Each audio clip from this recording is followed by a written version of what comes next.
Secretary General of the United Nations and perhaps President. Yes.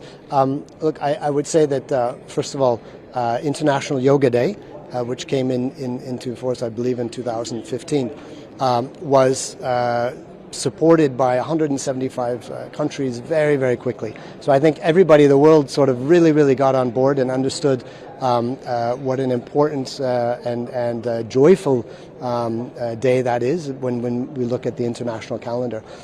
Yoga has, and under the leadership of the Honourable Prime Minister Modi, who's really been pushing international recognition of yoga and supported the International Day.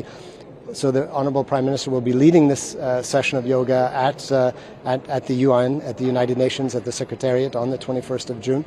I think it will really be a very, very big. अमूमन मैंने देखा है कि जो leaders बाहर जाते हैं तो वो national security issues, foreign policy ये डिस्कस करने जाते हैं, लेकिन भारत जो है उसकी लीडरशिप कुछ डिफरेंट करने जा रही है। मैं देख रहा था कि जो भारत के वज़ीर-ए-आज़म नरेंद्र मोदी जा रहे हैं अमेरिका, तो वो जो 2023 की जो सेलिब्रेशंस हैं योगा डे की, वो एट यूएन के हेडक्वार्टर में मनाएंगे।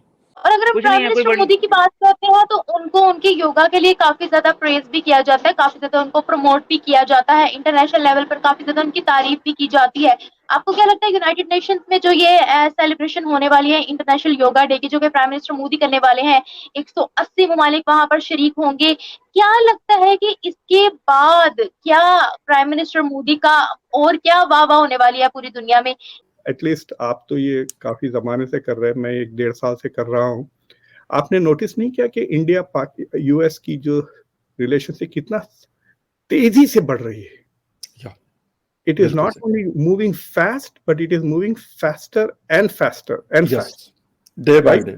हाँ, तो फॉर एग्जाम्पल हम लोग we were prepared to cover Modi's visit to the US, लेकिन इतनी चीजें निकल रही हैं कि we are unable to cope with everything in detail. जितनी तफसील से मैं देखना चाहता हूँ नहीं देख सक रहा हूँ, क्योंकि इतने सारे। बिल्कुल सही कह रहे हैं। जय हिंद दोस्तों, पाकिस्तान ब्रेकिंग न्यूज चैनल में आप सभी का हार्दिक स्वागत।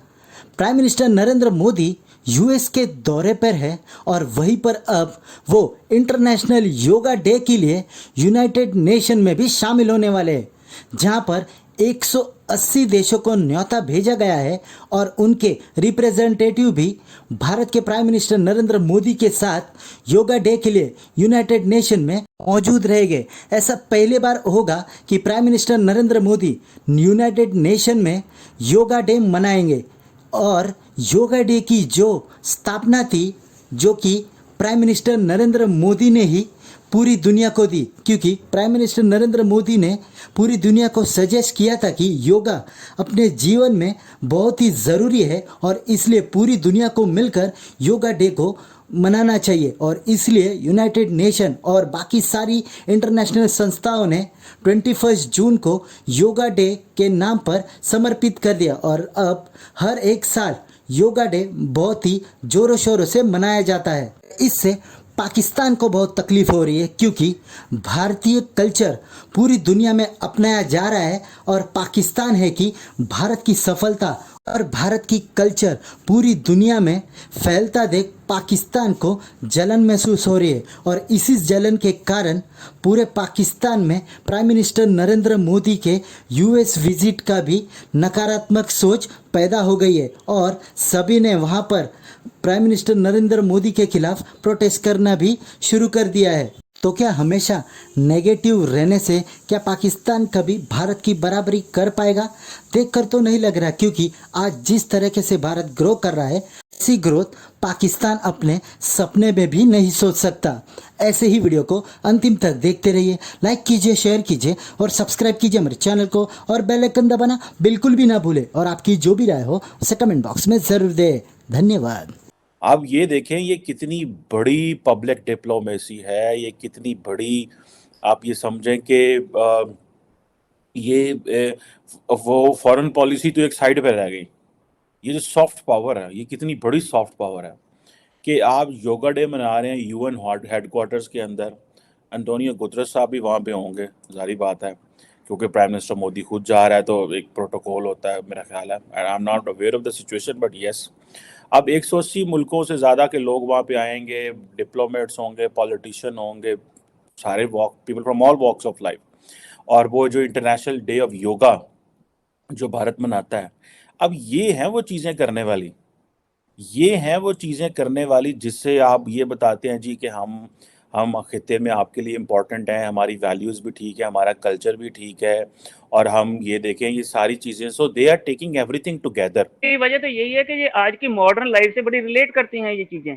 स्ट्रेस, हर मेंटल स्ट्रेस हर किसी को है। तो अगर इस मेंटल स्ट्रेस में लाखों रुपए डॉक्टर के पास जाकर दवाइयां खाकर अपनी बॉडी को और खराब करने की जगह अगर कि बड़े सिंपल वे में योगा करके किसी भी इंसान को इस मेंटल स्ट्रेस से अगर छुटकारा मिल सकता है तो वो क्यों ना करे। घर पे बैठना है, कुछ नहीं चाहिए, योगा करना है, 5-4 आसन है वो कर लो, सीख लो, जो आपको एक योगा टीचर बता देगा कि ये आपके लिए सुटेबल है। दैट्स इट, सिंपल है, बहुत सिंपल, फ्री ऑफ कॉस्ट। दूसरी चीज ये है कि the stakes are so high, जो स्टेक्स जिसके बेसिस पे अमेरिका और इंडिया इतना तेजी से इतना करीब आ रहे हैं, वो स्टेक्स आर सो हाई कि आई थिंक कि उन पे पाकिस्तान को निछावर किया जा सकता है। यानी US Pakistan relations can be sacrifice to pursue these goals जो अमेरिका, और it's not just about China, it is also about the future of technology, future of democracy, future of जो global economy है। ये तीनों चीजें are at stake जो चीज आ रही है। मिसाल के तौर पे मैं एक छोटी सी आपको बात बताता हूँ कि एक प्रपोजल है जो इंडस एक्स के अंडर आता है, जो ICET। इतने कॉम्प्लेक्स हो गए हैं रिलेशनशिप। उससे पहले मैं आपको एक बात बताता हूँ, आप एटलीस्ट आप तो ये काफी जमाने से कर रहे हैं, मैं 1-1.5 साल से कर रहा हूँ। आपने नोटिस नहीं किया कि इंडिया US की जो रिलेशनशिप कितना तेजी से बढ़ रही है? It is not only moving fast, but it is moving faster and faster and faster. गो के भारत के वजीर आजम नरेंद्र मोदी के ऊपर बड़ा तेजी से ये क्वेश्चन आ रहा है जी, वो डेमोक्रेसी को दबा रहे हैं, ये कर रहे हैं। मैं देख रहा था जॉन किर्बी जो कि व्हाइट हाउस के spokes person, I think national security के, उन्होंने कहा कि भाई जाके देख लें आप, इंडियन डेमोक्रेसी फंक्शनिंग है, सारा कुछ है, और वो अमेरिका। अच्छा, अब हुआ ये है कि जो वेस्ट है उसको ये बता दिया गया है कि आपने इंडिया के साथ जब डील करना है तो आपने अपने हिसाब से डील नहीं करना, आपने वहाँ की लोकल करैक्टरिस्टिक्स देखनी है। अभी रिसेंटली एक आर्टिकल आया है फॉरेन अफेयर्स में जिसमें उन्होंने कहा कि इंडिया के साथ आपको जो है वो शेयर्ड वैल्यूज पे बात नहीं करनी, शेयर्ड इंटरेस्ट पे बात करनी है। सो इट मीन्स कि आज अमेरिका जो है वो इस बात पे कन्विंस हो गया कि हमें इंडिया से अपनी टर्म्स एंड कंडीशन नहीं मनवानी, बल्कि इंडिया की टर्म्स एंड कंडीशन पे वहां पे जाके डील करना है। सो ये चीजें जो है ये वो वैसे ही है जैसे, इन अदर वर्ड्स बेसिकली ये क्रिटिसिज्म भी है, लेकिन in other words this is also the acceptance of Indian stance as well. Criticism in a sense कि भाई इंडिया उस तरह की डेमोक्रेसी नहीं है, वो कहते हैं जी हम ओल्डेस्ट डेमोक्रेसी है, ये कहते हैं हम लार्जेस्ट डेमोक्रेसी हैं, ठीक है जी। अब ये चीजें जो है ये बताती हैं कि चीजें जो है वो इंडिया ने किस तरह अपने आप को मनवा लिया, ठीक है जनाब। और ये this is something very important. अभी मैं देख रहा था कि रास्ते में जाते हुए PM मोदी जो है वो इजिप्ट भी रुकेंगे, और वहां पे वो अपनी जो 4000 फौजी हैं जो वर्ल्ड वॉर 1 में लड़े थे, ठीक है जी। अब देखिए ये तो यूनाइटेड इंडिया के सारे फौजी थे, पाकिस्तानी क्यों इनको जाके ओन नहीं कर सकता, या पाकिस्तान क्यों बात नहीं कर सकता? उन्होंने कहा जी हम 4000 फौजियों की जाके जो वहाँ पे वो करेंगे, रिस्पेक्ट करेंगे, और जो कि जनाब इजिप्ट और फ़लस्तीन की में जो है वो अपनी जानें चलेगी। इंडियन आर्मी जो थी उस वक्त, जो वर्ल्ड वॉर 1 में इंडियन आर्मी थी, वो कोई सिर्फ इंडिया की थोड़ी थी, वो तो पूरे खित्ते की थी। लेकिन पाकिस्तान क्यों नहीं कर सकता? क्योंकि होश ही कोई नहीं, अक्ल ही नहीं। वो सारे का सारा जो इस खित्ते का नैरेटिव है वो इंडिया के हाथ में है, सारी की सारी जो स्टोरी है इस खित्ते की वो इंडिया के हाथ में है।